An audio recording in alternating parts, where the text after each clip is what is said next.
Au printemps 2026, un bateau quitte la côte charentaise et avance vers une masse de pierres que Cyril Ferraud connaît depuis presque toute sa vie. Devant lui, Fort Boyard. À 41 ans, celui qui avait envoyé ses premières idées de jeu à l'émission lorsqu'il était adolescent s'apprête à en devenir le nouveau maître. C'est une consécration professionnelle, presque une boucle parfaite.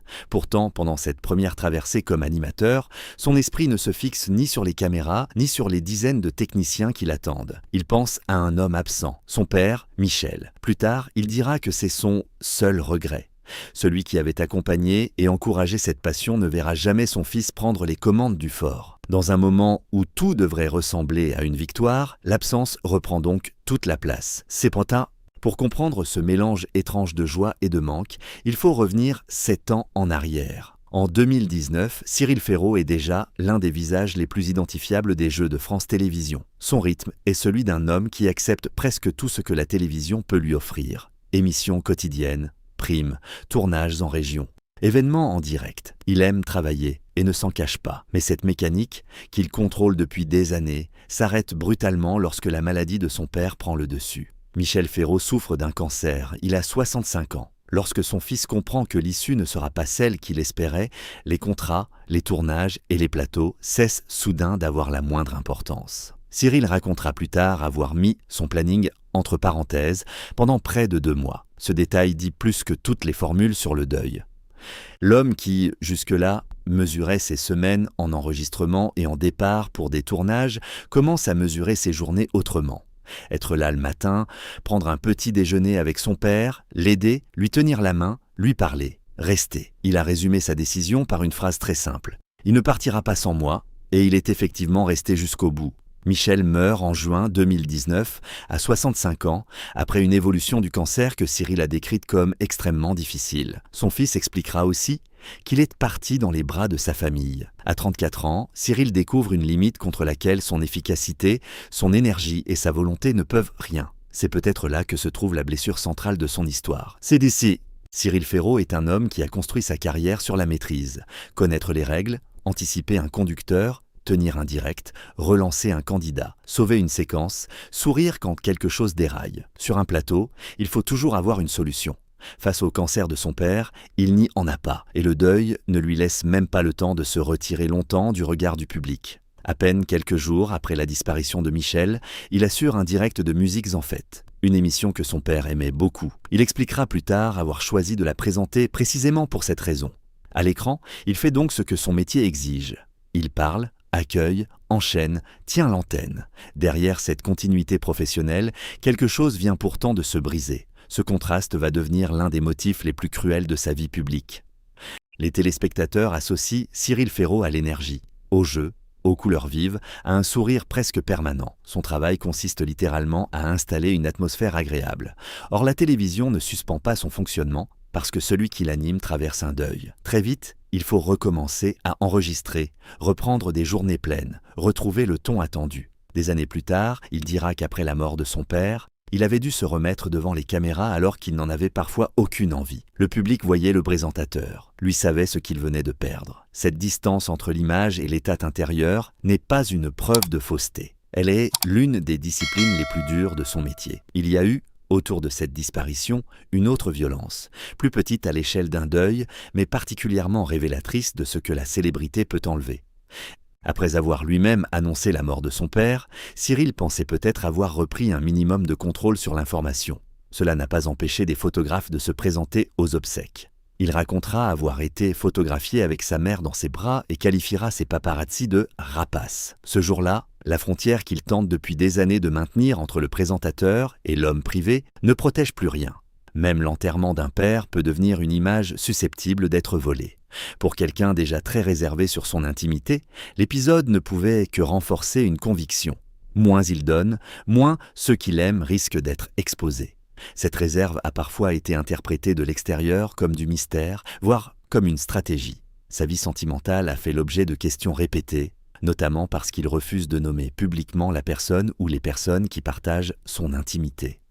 En 2020, interrogé sur cette curiosité, il s'amusait du fait que certains imaginaient toutes les hypothèses possibles. Une compagne cachée, l'absence de relation ou une homosexualité qu'il dissimulerait. Le point important n'est pas de choisir à sa place l'une de ces versions, il est précisément qu'il ne souhaite pas que le public le fasse.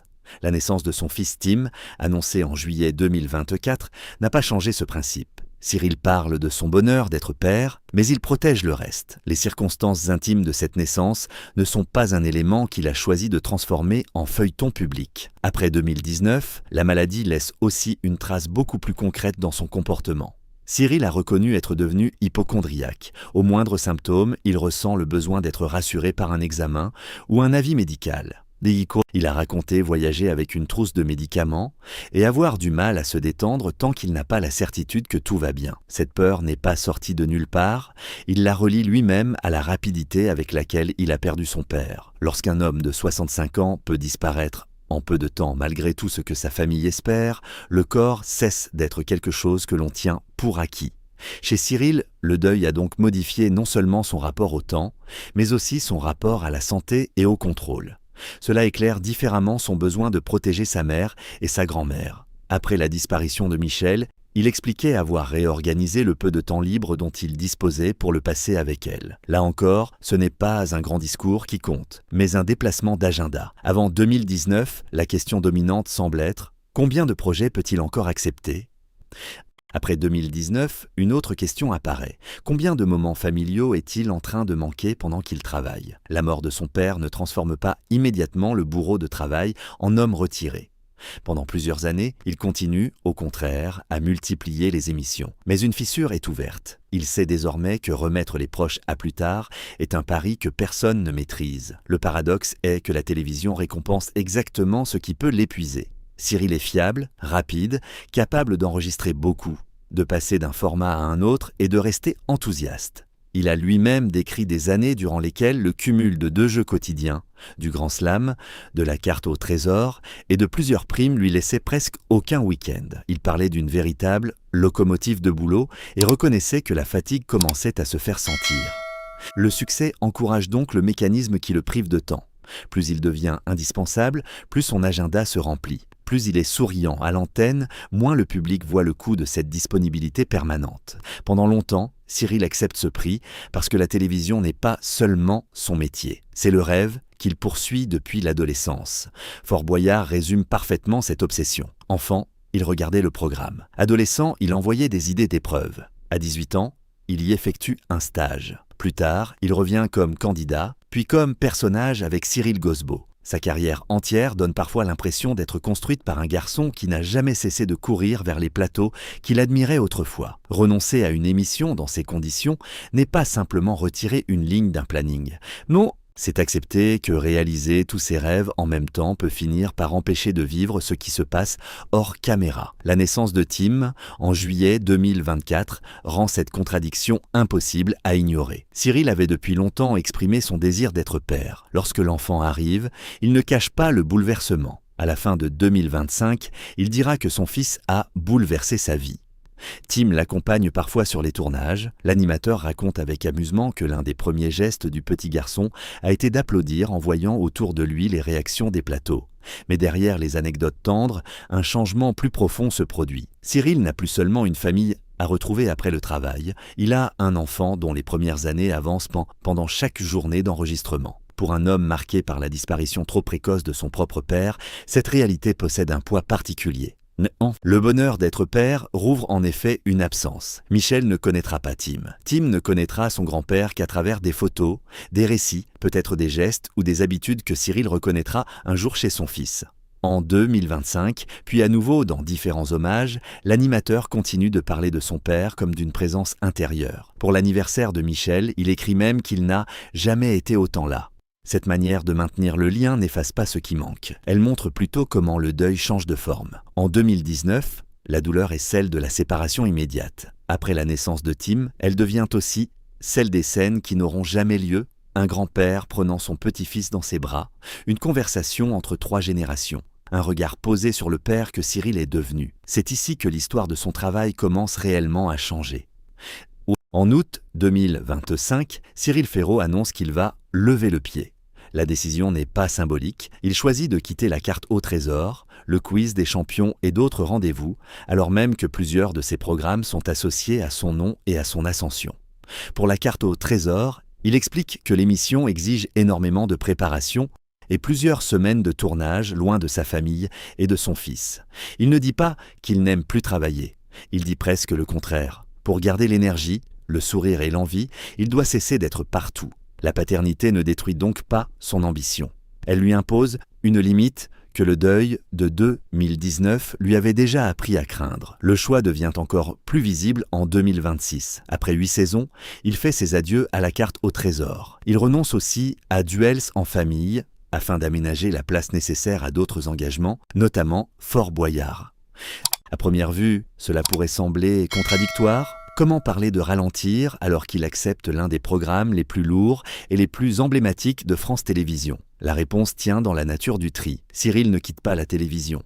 Il cesse progressivement d'accepter que toute la télévision entre dans sa vie. Il choisit davantage. Il abandonne certains rendez-vous pour préserver du temps, tout en gardant ceux qui ont un sens particulier dans son parcours. Après des années à prouver qu'il pouvait tout faire, l'enjeu devient de décider ce qui mérite encore d'être fait. Cette évolution prend une dimension plus intime lorsqu'on se souvient d'un autre deuil survenu dans son univers professionnel. En 2020, Cyril annonce la mort de Carlos Simos, réalisateur de La Carte au Trésor et de nombreuses émissions. Pour un animateur qui travaille au rythme des plateaux, les équipes techniques ne sont pas un décor anonyme. On passe avec elles des journées entières, des voyages, des répétitions, des imprévus. Perdre un collègue dans cet environnement rappelle une vérité que la télévision masque très bien. Derrière les génériques, les conducteurs et les lumières, il y a des relations humaines, et elles aussi peuvent s'interrompre brutalement. Après 2019, chaque disparition liée à la maladie ou au monde qu'il a construit ne peut plus être reçue de manière abstraite. Cyril s'est également engagé auprès de causes liées aux enfants malades, notamment à travers une association intervenant auprès d'enfants hospitalisés. En avril 2022, il rend publiquement hommage à Livia, une petite fille atteinte d'un cancer qu'il avait soutenu et qui venait de mourir. Là encore, il serait excessif de prétendre savoir exactement ce qu'il ressent chaque fois qu'un tel drame survient. Mais une chose est certaine, le cancer n'est plus pour lui un mot extérieur. Il est associé à l'histoire de son père, à ses semaines passées près de lui et à la peur durable de tomber malade. Lorsqu'il parle de cette peur, il ne se présente pas comme un homme ayant trouvé une sagesse parfaite après le deuil. Il admet au contraire une forme d'hypocondrie, une difficulté à lâcher prise. C'est peut-être ce qui rend son évolution plus crédible. Perdre quelqu'un ne produit pas automatiquement de la sérénité, parfois cela produit aussi davantage de contrôle. Et pourtant, le contrôle ne résout pas tout. Il ne protège ni contre le temps, ni contre la disparition. Il ne permet pas davantage de préserver complètement une vie privée, lorsque l'on est reconnu partout.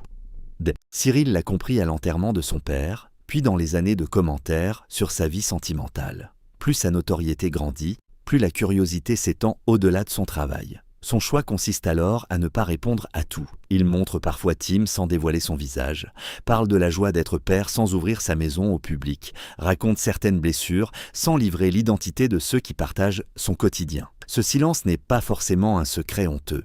Il peut être une forme de protection. Né aussi de ce jour où même le deuil familial n'avait pas suffi à tenir les objectifs à distance. À 41 ans, l'homme que le public voit en 2026 n'est donc pas devenu soudainement sombre. Il continue de rire, de présenter des jeux, de lancer des candidats dans des épreuves et de parler avec l'énergie qui a fait sa popularité. La différence est ailleurs. Il semble savoir plus clairement ce qu'il ne veut plus sacrifier. Lors du tournage de Fort Boyard, Tim est avec lui en Charente-Maritime. Pendant que son père travaille sur le fort, l'enfant profite de la plage. Le soir, Cyril le retrouve. Ce détail paraît banal, pourtant, placé à côté de 2019, il raconte tout un déplacement. Autrefois, le travail occupait presque chaque espace disponible. Désormais, même au cœur d'un rêve professionnel immense, il cherche à aménager une place concrète pour son fils. Fort Boyard devient alors plus qu'une promotion. C'est le point où deux histoires se rejoignent. La première est celle du garçon de Digne-les-Bains qui rêvait de télévision et qui, à force d'obstination, finit par prendre la tête du programme qui lui avait donné envie d'entrer dans ce métier. La seconde est celle du fils qui a perdu son père avant de devenir père à son tour. Quand Cyril arrive en bateau vers le fort pour son premier tournage en 2026, il pense à Michel. Il dit savoir qu'il est là, autrement, et le qualifie de bonne étoile. Il n'est pas nécessaire d'ajouter beaucoup de mots. Le rêve est accompli.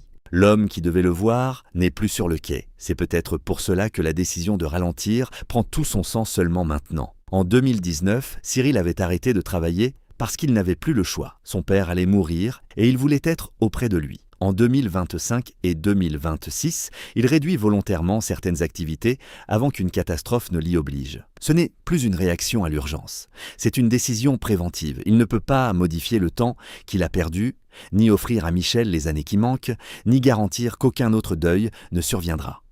Mais il peut refuser de découvrir un jour que les premières années de Tim ont été consommées par un agenda dont il était lui-même le gardien. Cette évolution ne transforme pas son passé en erreur. Sans ces années de travail intense, Cyril Ferraud ne serait probablement pas devenu l'un des visages majeurs de France Télévisions, ni l'homme choisi pour reprendre Fort Boyard après Olivier Mine. Le problème n'est pas d'avoir voulu réussir. Le problème apparaît lorsque la réussite devient incapable de dire « assez ».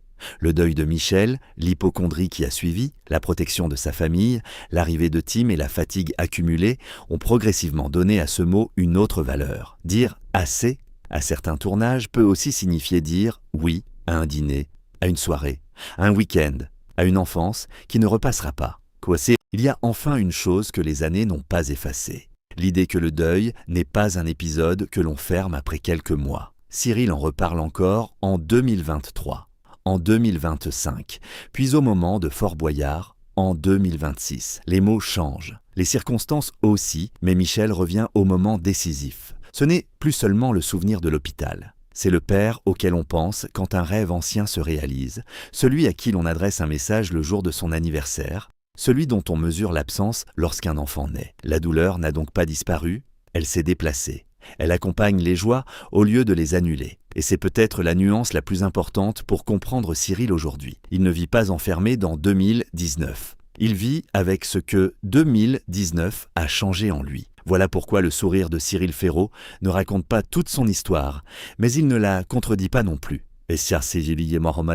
Ce sourire n'est pas forcément le masque d'un homme constamment malheureux. Il laisse le visage professionnel d'un homme qui a appris à continuer alors que la vie privée, elle, ne suivait plus le conducteur. En juin 2019, il a continué quelques jours après avoir perdu son père. Dans les années suivantes, il a continué malgré la peur de la maladie et malgré une fatigue qu'il reconnaissait. Puis, progressivement, il a compris qu'avancer ne signifiait pas forcément accélérer. En août 2026, le changement le plus important n'est donc peut-être ni une nouvelle émission, ni un classement de popularité. C'est la scène très simple qui se dessine autour de son travail. Un père termine sa journée de tournage et retrouve son petit garçon. Michel Ferraud n'aura pas vu son fils devenir le maître de Fort Boyard. Il n'aura pas connu Tim. Cette absence reste irréparable, mais elle a cessé d'être seulement une douleur tournée vers le passé. D'abord aussi, elle influence désormais les choix du présent. Et pour Cyril Ferraud, qui a longtemps vécu comme si chaque case vide de son agenda devait être remplie, c'est peut-être la transformation la plus profonde. Laisser enfin certaines cases libres pour que quelqu'un qu'il aime puisse y entrer.